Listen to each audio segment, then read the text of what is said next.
Are we witnessing the end of French dominance in Africa live in HD?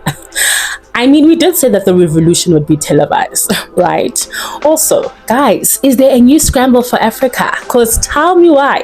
The UAE has entered the chat with $1 billion strategy for the African continent.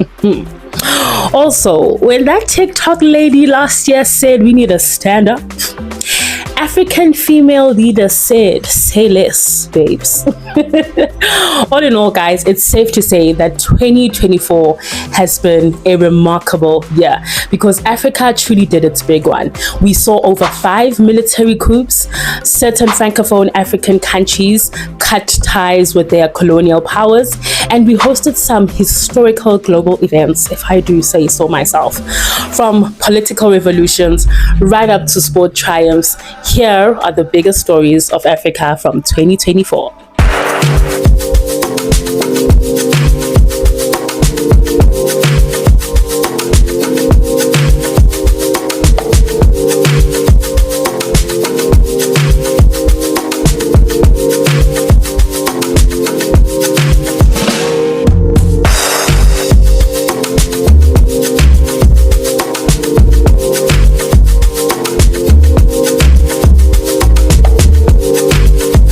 Hello, good people. Welcome back to what is going to be another awesome episode. I'm so excited to have you guys here. I must say, like, the only heartbreaking thing about today's episode is that I just could not discuss everything. Like, guys, 2024 was a lot for our continent. It was a lot for our people. My brothers, my sisters, come up. Like, you have to admit, so much happened this year, and it's just unfortunate that I can't cover every story, but that is what the comment sections are there for. So please, guys, let the conversation not just end on the screen here. Engage. Let me know of any other stories that I did not touch on here that you really feel like we should be discussing, and let's keep the conversation going. So with that, let's get into it. I'm going to separate the breaking news into, I believe, I think it's about 5 sections. We're going to look at politics, we're going to look at economics, we're going to look at culture and arts, we're going to look at what am I forgetting? The environment. Yes.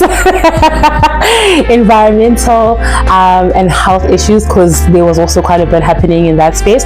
So those are the categories that I'm going to divide the breaking news in, and in each section I'm just going to share a few stories, and at the end just give my small 2 cents and young opinion about what I think this means and some of the things we can look forward to considering the stories that have happened this year. So without wasting any more time, people, let's get into it. The political stuff. I think we know that this year was a big election year. Quite a few African countries were voting. It was really interesting to follow. I think also kudos to us Africans. We did not have the great deal of, like, you know, just violence that normally occurs around our election time. So I think we're making progress. You know what I'm saying? We're making baby steps. Okay, it's not all yet perfect, but there is a lot to be said. But I want to just start off by mentioning some of the biggest, I think shocking even, changes that happened in some of the countries, starting off obviously with my home country, South Africa. It was quite the shocker. I think everyone's jaw was on the floor, including mine, when we just realized that ANC did not get the majority vote, so it ended up having to form a coalition government that we are currently under. Also, Botswana, amazing stuff happened there. The Botswana's Democratic Party's 58 rule ended with the opposition party taking victory, and this comes in a time where the country is really experiencing a lot of, like, economic decline, and there is a drastic rise in youth unemployment. So I'm really eager to see what this new president is going to do, considering these 2 major issues that he's currently faced with. Also, as I discussed in my previous video, Namibia had their first female president. You can go check out the other video to just get more information on that. Also, Mozambique, their ruling party, Frelimo, faced a lot of violent protest over the election results. Also, in other places where opposition parties won was in Mauritius. Another really exciting, fun, life-breathing development that happened within the election space was that Senegal elected its youngest leader. I mean, the future is young people, of course. So I think this is going to set such a powerful trajectory, I think, on how it is that young people will lead compared to the current trend that we have of having very old leaders who oftentimes come with the same perspective, with the same issues that we constantly have, and then even worse, expecting different results. You know where I'm going with this quote, so I'm not gonna say it, but you understand what I'm trying to say, right? So really props to them as well. As props to us, I think Ghana also had a fairly good election. It also saw a returning of one of their former presidents, John Mahama. He came back into power, and I think all in all, like, what I will say about these elections is that they really did highlight a growing demand for accountability and economic performance. And I think what I'm really liking and really I enjoyed witnessing was firstly the youth engagement that was happening, but also to just see that, guys, things are changing. The change is slow, but Africans are really starting to make use of the platforms that are available to them to place the demands that they want and effect the change that they want to see. So for me, it just makes me that much more excited about what's going to happen with the next set of elections that we'll have upcoming. And also, just this is a space to watch out for. I think we're going to continually keep on seeing change as the conversation goes around issues when it comes to elections, politics, and all that good stuff. Also, within the space of politics, we're not yet done. Other things that were really interesting, really took me for, I was like, well, you know, was the formation of a new confederation between Mali, Burkina Faso, and Niger. This happened in July of this year, and basically they formed their own coalition and have officially moved away from ECOWAS. I've got a lot to say about this, but I think this needs a separate conversation, because it definitely needs a deeper conversation that needs to be had, because there's so many, I think, factors at play that has informed this decision that has been made. A lot of pros, a lot of cons, but I think throughout 2025, I really want to see what is the Confederation going to do, what difference is it going to make for these Francophone African countries, and really how are they going to take this new leap that they've take this new action and really make it benefit their people. So yeah, that is really something to look out for. Another one that threw me for a loop, really truly, was just the erosion of France's influence on the continent. Yeah, guys, I'm sure the French are going through it, hey, as we would say in South African lingo. And one of the places we really saw that they are not really, you know, having as much powers and influence is the military presence in a lot of Francophone nations was really just sent home. This has particularly been seen with Chad and Senegal, who have, you know, had various things done to basically let go of the French troops that were in their countries. It's very interesting to see the significant steps that these Francophone nations have taken this year, not only amongst each other, but also when it comes to their former colonial power that was France. Another interesting thing that happened. That's it. So I think under politics, that is everything that I want to touch on. Obviously, there's still other stuff. Again, comment section, let's use them. Let me know what you think. These are my general closing remarks on this section, is that what we are seeing, or I believe what we are seeing here, is a growing sense of sovereignty and political realignments that is happening throughout the continent. I believe that the various military groups that we we saw the rejection of traditional colonial powers, especially the rejection of France, is seeing a significant shift when it comes to African countries really asserting their political sovereignty. And this shouldn't come as a surprise, guys. One of the things that defines a state is their sovereignty and the ability to exercise their power as they see fit under this banner of sovereignty that they have. Also, bold steps are being taken. I think for a long time, let me speak for myself. For me, I think the biggest changes that I thought were going to be happening was with things like the African trade, the trade agreement, or with BRICS.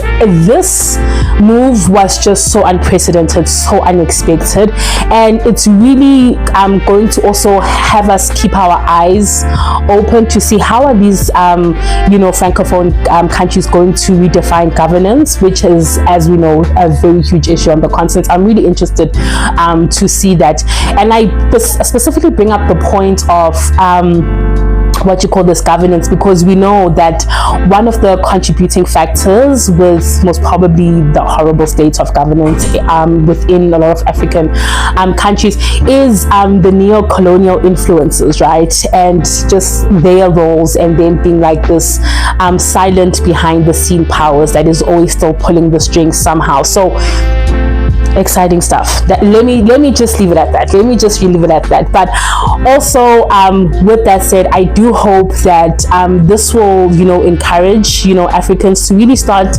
looking at various ways that regional unity can, happen. But also, more importantly, to really start seeing that it is possible for African nations to assert their agency within, international geopolitics. It is costly. Let us not forget that it is costly, but it is possible. And I think as Africans, we really need to start thinking about what kind of sacrifices is that kind of decision going to require, and also, secondly, to really start thinking about what kind of decisions are we wanting to take as Africans to really further assert our power when it comes to, us being global players. So yeah, with that, I'm going to move on to the things that have happened from an economic perspective. The first being the BRICS summit. This year, the BRICS summit was held in Russia, and the Russian President Putin, he took over as the current president for the BRICS. Like, English is leaving me, but you guys know what I want to say.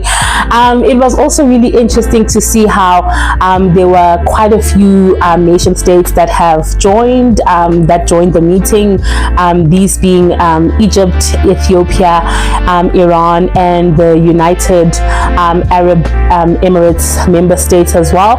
And for me, I think the thing that was really quite a shocker was really hearing or witnessing the newly re-elected president of the US, Donald Trump, threatening to basically impose 100% tariffs on these 9 BRIC nations should they create a currency that was going to threaten the dollar. And obviously this is on the backdrop of BRICS, and one of the discussions of BRICS being it having its own currency, what that would look like, how it would be against the dollar.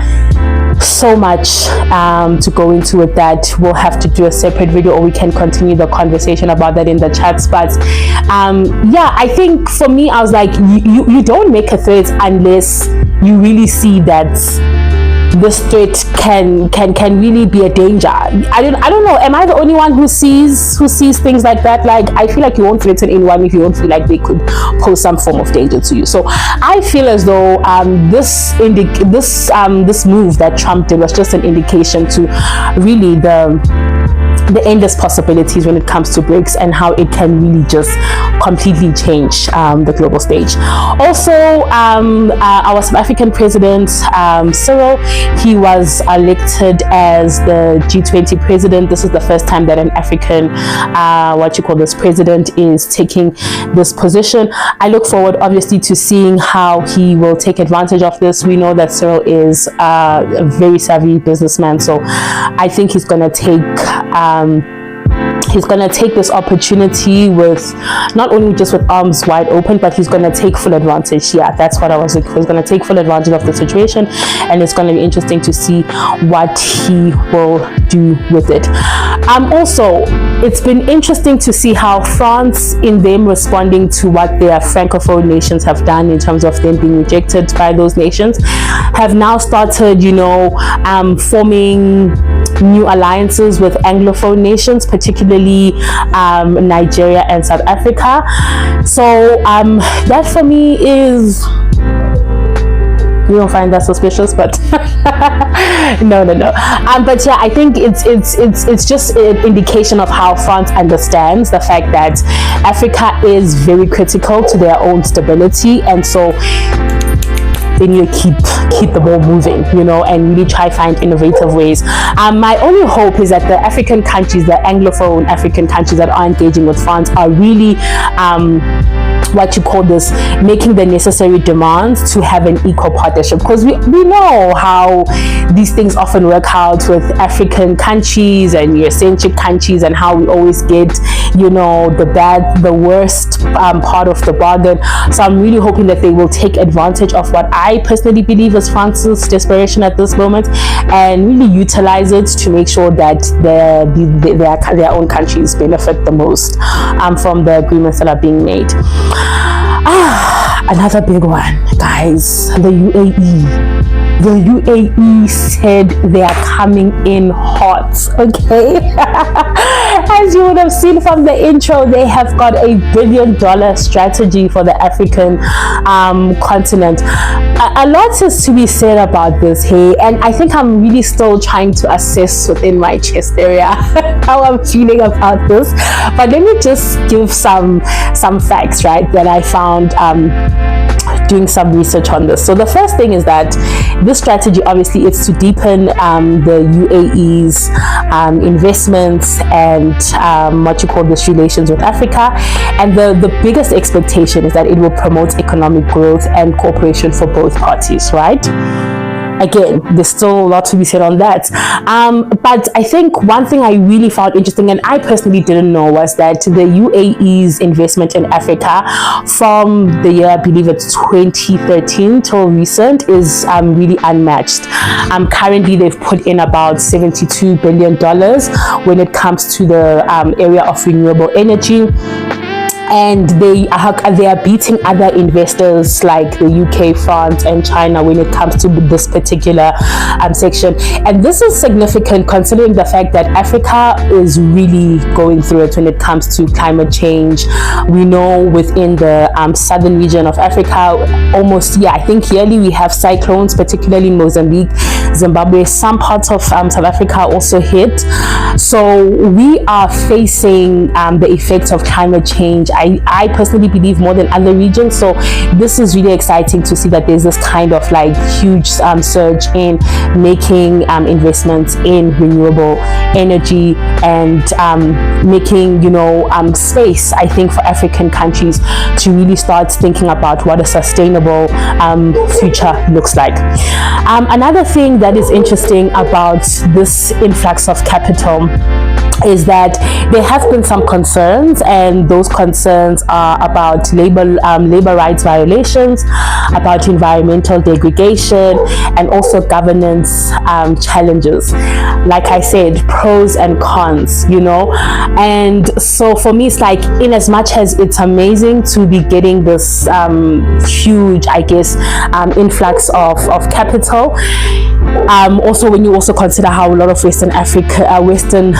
countries have been pulling away when it comes to them being those donors that African countries depend on, there is also a lot to be said about what this will mean in terms of disadvantages. Will there be disadvantages? How bad will these disadvantages be like? We need to keep the conversation going. You understand what I'm saying? And so final conclusions on this. I really think that from an economic point of view, Africa is really pushing to be more independent and to be more diverse in terms of, you know, the different people that it has on its table. And I think the major thing, obviously, the major place that we are seeing this with is with the Francophone nations, right? And just how they are diversifying their financial partners, investors, whatever it is that you want to call them.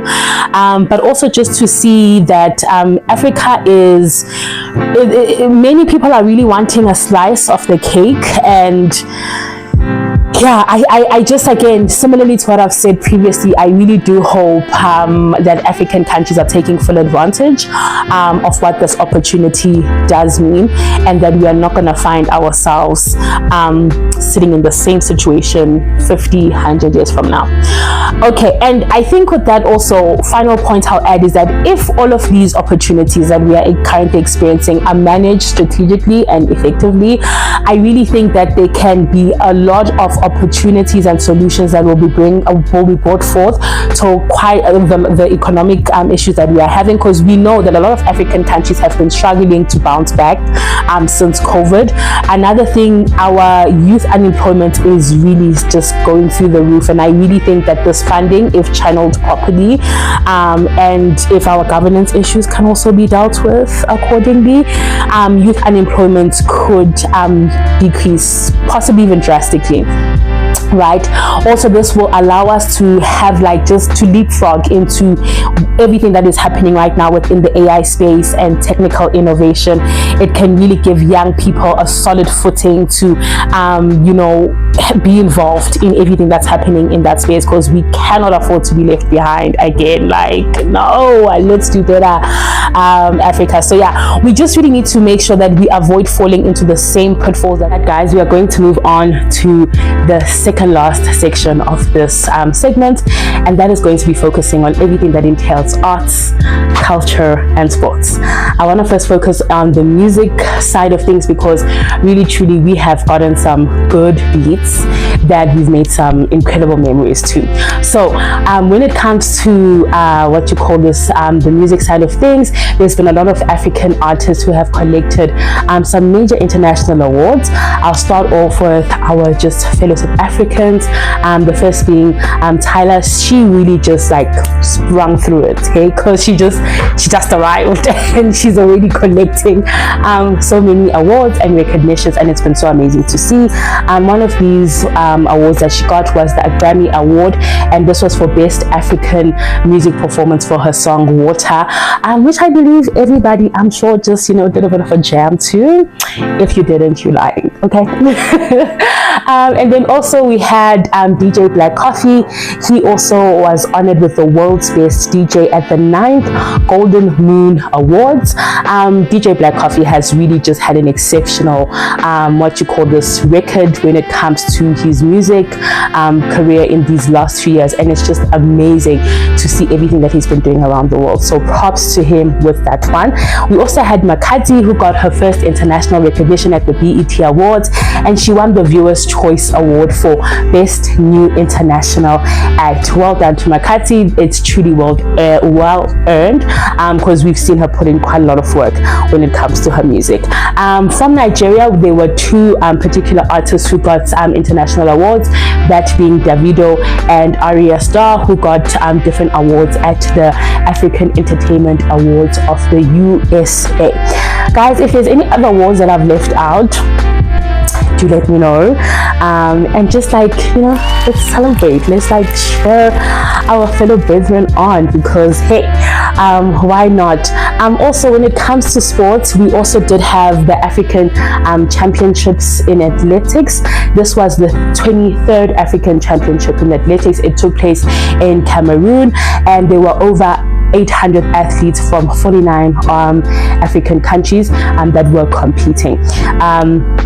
So yeah, I really think that is fun and exciting because, guys, our genes in Africa when it comes to athletes, especially the Kenyans, you know what I'm talking about. Kenya really be doing the things that need to be done when it comes to sports. And with that, we'll move on to the Olympics, because also it just so happens that Kenya was the country that got a lot of awards from an African perspective at the Olympics. So when it comes to the Olympics this year, they were hosted in Paris, and I really loved how the games placed a lot of emphasis on gender equality and sustainability.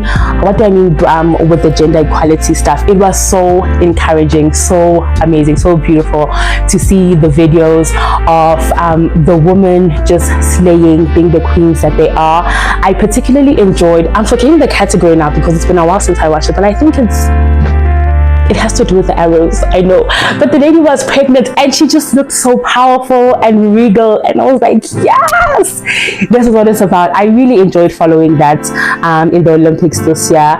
And then also when it comes to the aspect of sustainability, many of the venues were powered by renewable energy, so that was just them. I think they perfectly illustrated what a world of sustainable energy can look like as we, you know, draw closer to trying to make those transitions in different ways.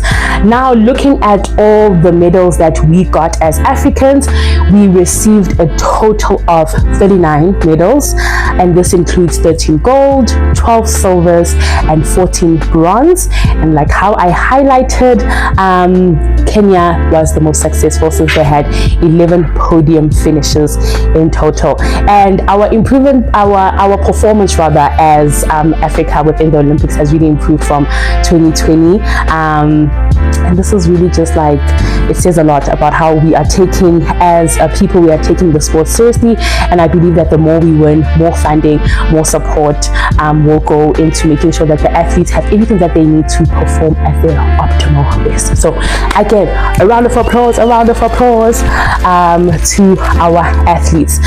So now I'm going to just give my final thoughts when it comes to this aspect. I think the main thing I'm taking out of everything that is happening in arts and sports, and obviously that is, let me give it the caveat to say that I did not obviously cover, I think this was just like a drop in the ocean in terms of the stuff that I've covered when it comes to what it is that Africans are doing. And I am excited to start, you know, unpacking more of the different things that Africans in various spaces of the arts are doing on the global stage. That is coming, so look out for it. But I think overall, what I really loved and enjoyed witnessing this year was just seeing the fact that Africans are really starting to, you know, make a name for themselves and make their presence felt in the global stage, because we have for so long, I know for myself, being a millennial, is that we grew up having the West influence everything. Like, yo, you know, you want to be like Beyonce, you want to dress like Spandani from this and this movie, you know. But now it's like the tides are changing, and it is us Africans who are influencing culture, who are influencing fashion, who are influencing music. And I'm most probably sure that those who are, you know, whether it's like Gen Z or is it Gen X that's after Gen Z, I'm not too sure, but those after, they are most probably are having some African artists that they look up to and they're like, I want to dress like that, I want to be like this person. So chef's kiss when it comes to that. And all in all, this is just showing us that there is a cultural renaissance, I believe, of sorts that is currently happening, especially when it comes to the world's perspectives on Africa.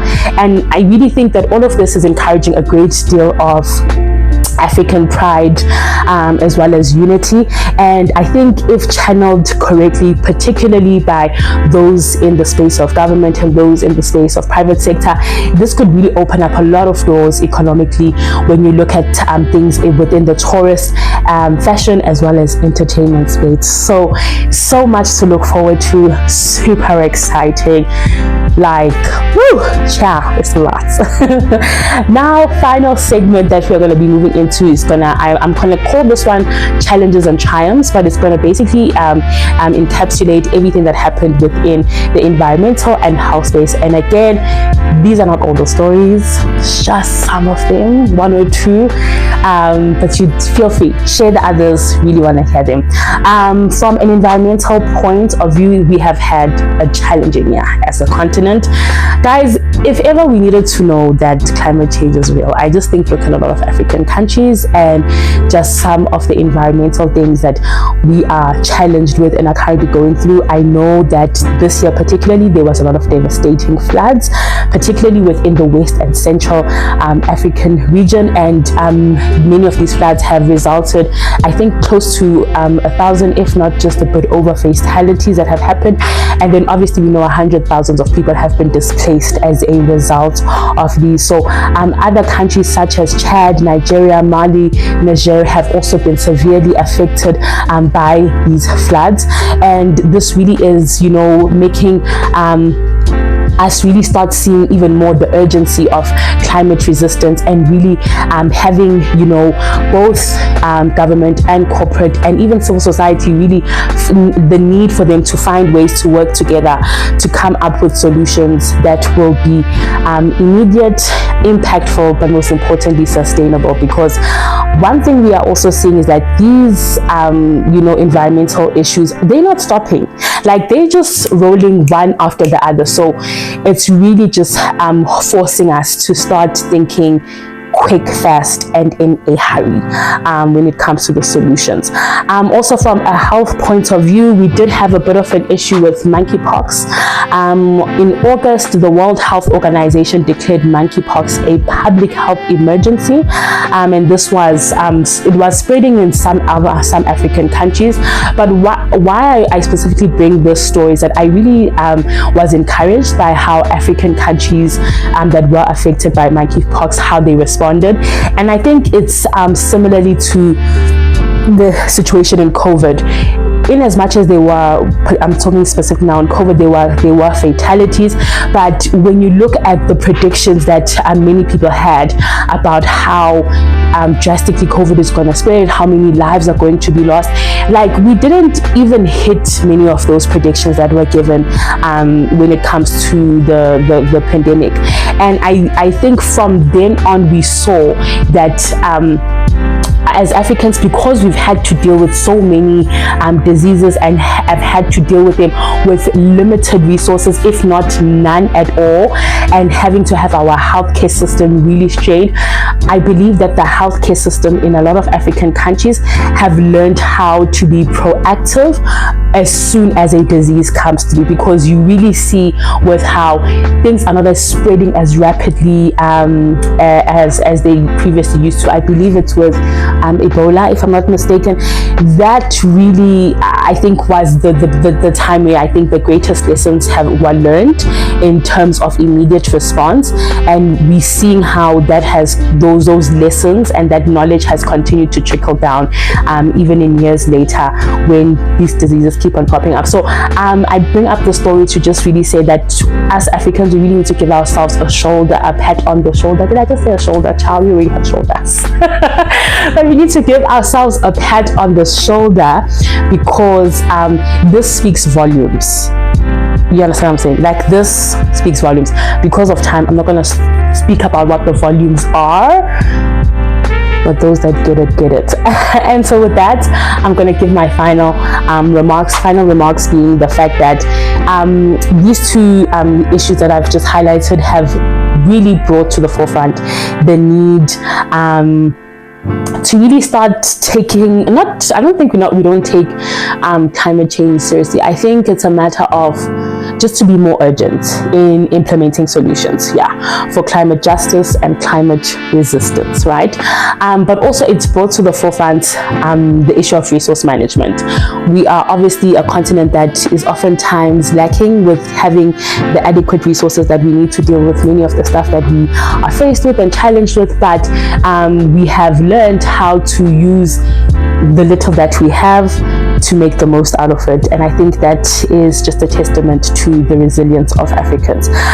So yeah, also I do think that everything that's happening right now within the climate change space is gonna afford Africans an opportunity to be at the forefront when it comes to being a voice for climate justice and climate resistance, because we are ones who are not just speaking from the science and who are speaking from the various theories. We are speaking from lived experiences.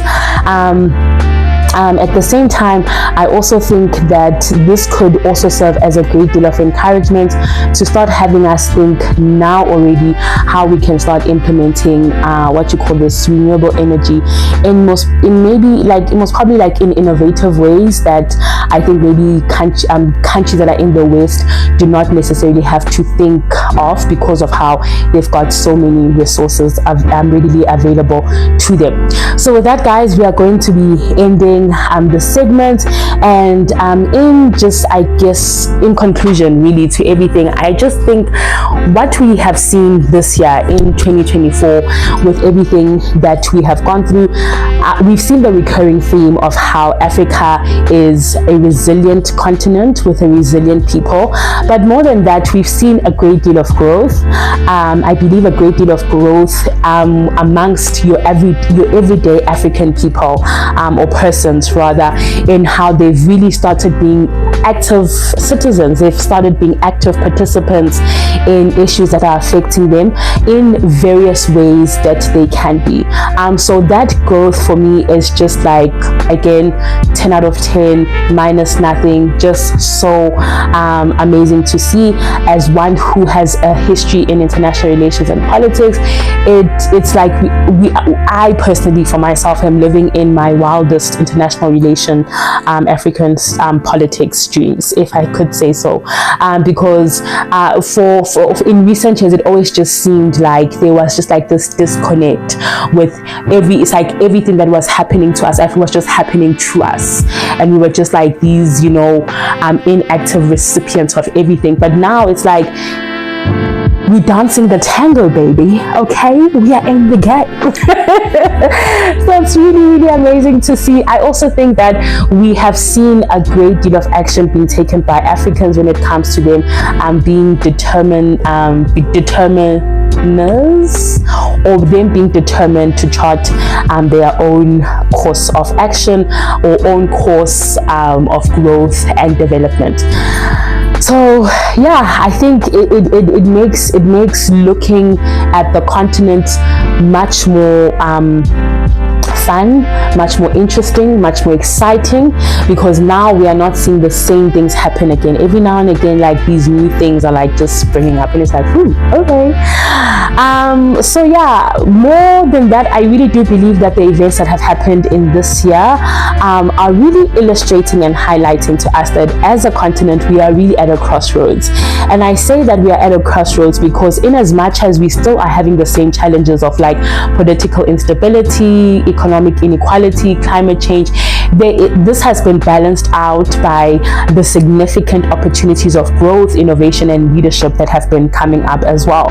And so I really think that those who not only are in leadership but everyday citizens are really at a point in which we can take the direction that we want our continent to go into our own hands. I believe that we are becoming more aware and more woke, for lack of a better word, to what is happening, and we are really being intentional about taking action. And for me, I think that is just so beautiful. In terms of future outlooks, I think that African leaders really need to strike while it's hot, strike the iron while it's hot, and use everything that's happening now to continue to foster unity and prioritize inclusive development. I say this because one of the things I'm also really seeing for me personally that is that really truly with everything that is happening, obviously for me I feel like there's either just two ways that our continent can go in. It's either one, we really start charting our own path, and in us charting our own path, we start taking very drastic, bold decisions. One of those being decisions that are going to ensure that we are no longer so dependent on the West. But the other part of it is that things can just continue as normal, and I think that we might fall into the former just because of everything and how things have been unfolding. And I think that because of that, we really need to start now already using every opportunity that we get to foster unity and really prioritize inclusivity in every way that we can. Obviously, these changes are not going to happen overnight, but every little step makes a huge difference in us getting to our ultimate goals. Finally, our rich cultural influence, our vast natural resources that everybody seems to want to still have their hands on, as well as our dynamic population that is really, standing up and standing on business, is really showing that we have got a great deal of potential to be a global powerhouse by the middle of the 21st century.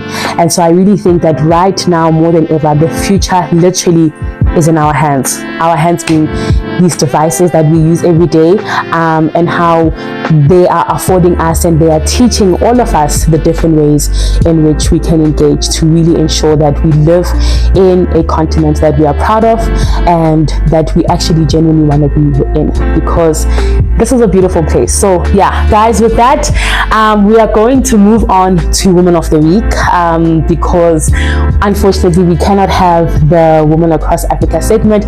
Time has gone by so quickly. This will just show you guys how excited I get about these topics, because I can go on and on and on.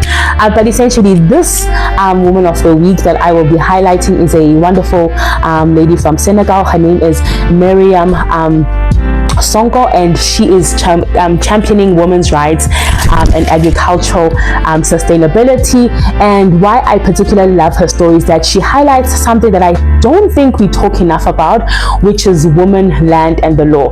There are a lot of African countries, guys, who are still legally not allowing women to have ownership of land, and this has got a lot of ripple effects, not only in women's lives, but also we know has got a lot of ripple effects within the family context of things. And it really is unfortunate because of how Africa as a continent, we boast of having the most arable land. However, an unfortunate reality is that most of our African women are not afforded the access that they should be easily getting to this land. I just will give one example, and that is within the country of Eswatini.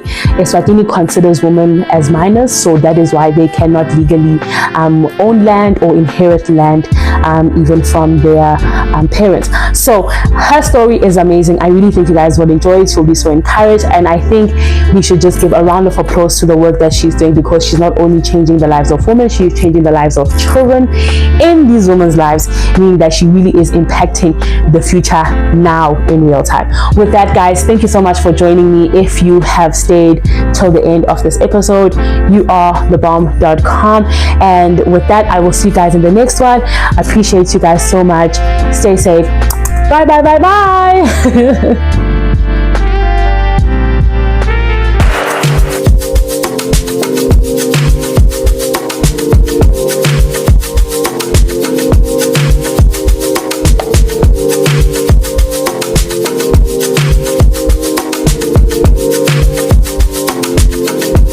Sonko's father died when she was a child. Her mother struggled to take care of her and her siblings, as is the case across Senegal and West Africa generally. Women are not entitled to land ownership, as it is expected that when they marry, they will leave their community. Sonko is now the president of a 115,000-strong rural women's rights movement in West Africa called We Are the Solution. Women don't own land, that's what the African tradition says. So the fact that they don't own the land means they can't fully invest in land that doesn't belong to them. So for years now, we've been organizing associations of women who ask for land or rent land. She works on training female farmers who traditionally have no access to education, explaining their rights and financing women-led agricultural products. Today, the multinationals are coming in and we are giving them hectares, whereas there are people who are contributing to the development of the locality who have no rights, and the parents are keeping the land. It's the state that is going to come in and take the land and give it to the Westerners. Sonko is now trying to set up 7 new training centers across Senegal.